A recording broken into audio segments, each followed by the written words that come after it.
Ciao a tutti! Eccomi col settimo episodio del mio vlog sulla Corea e in questo episodio vi parlerò del Coex Aquarium. Scenario, purtroppo, di uno dei miei peggiori appuntamenti con un ragazzo coreano. Il Coex Mall ha molte entrate. Per arrivare all'entrata più vicina che vi porta all'acquario, dovete prendere la linea 9 della metro e scendere a Bongyeonsa.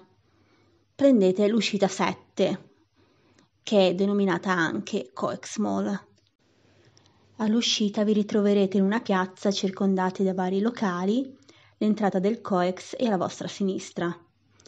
E se non erro, una volta entrati, il corridoio che poi porta all'acquario è il primo a destra, quindi molto semplice. Io quando ero arrivata al Coex avevo una fame incredibile, quindi ho fatto tappa in uno dei vari locali subito prima dell'acquario.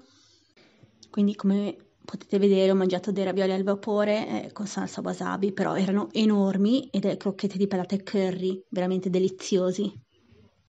Quindi sono andata all'acquario e il biglietto ai tempi costava circa 25 €. Purtroppo devo già dirvi che non ci sono i delfini, non ci posso credere. Vi dico anche che normalmente ci si mette circa 1 ora e mezza, 2 ore per percorrerlo tutto. All'inizio c'è la storia dei pesci coreani e spero che non fossero delle fauci a dimensione reale di uno squalo, perché altrimenti veramente sono terrificanti. Seconda tappa del percorso è un ambiente ricreato di un hanok con il giardino. Al centro di questa sala appunto c'era un finto albero i cui rami si irradiavano per il soffitto con migliaia di fogliolini, era molto bello. Ci si può fare anche la foto seduta sull'hanok. Poi c'è una scena con i pesciolini dorati e bianchi, una piccola riproduzione di un padiglione antico, le giare in cui tuttora i coreani fanno fermentare i loro prodotti e in un angolo era riprodotto anche un forno antico, quindi quell'ambiente era molto carino. Dopo questo si passa alla zona Fish in Wonderland, dove i pesci sono inseriti in luoghi decisamente inusuali. Quindi ci sono pesci dentro i lampioni, dentro caselle postali, dentro cabine del telefono, arpe, lavandini, addirittura dei pesci che sguazzavano in una pentola accesa su un fuoco simulato attraverso, come vedete, una luce arancione, però la cosa mi pareva un po' non tanto bella, insomma, poveri pesci.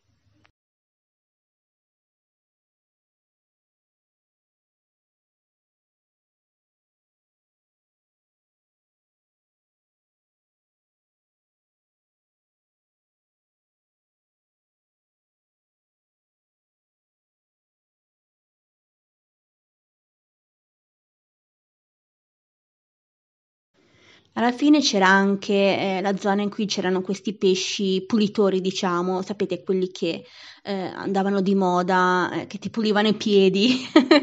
Ebbene sì, ovviamente se volevi potevi infilare la mano dentro l'acqua. Io francamente non l'ho fatto perché non è che mi ispirava tanto.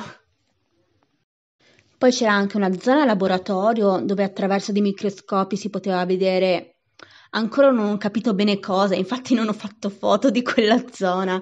Poi c'erano anche vari esperimenti da fare, non sugli animali ovviamente. Comunque non l'ho trovata molto interessante, diciamo, quindi niente foto, mi dispiace.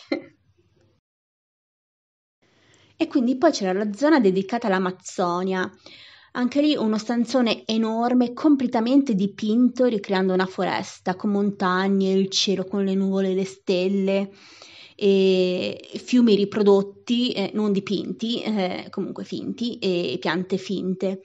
E qui vi erano, vabbè, pesci tropicali, tartarughe, coccodrilli, animali di terra.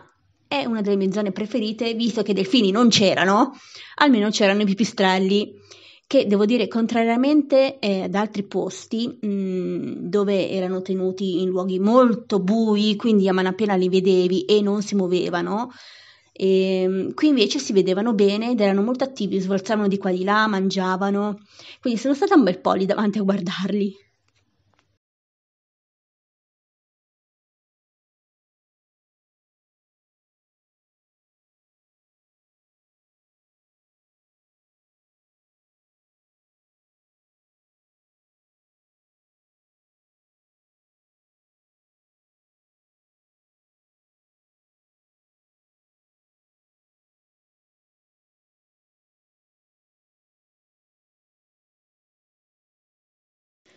E alla fine c'era un'enorme vasca, prima con i dugonghi mi pare, e lì molte persone si fermavano e si sedevano.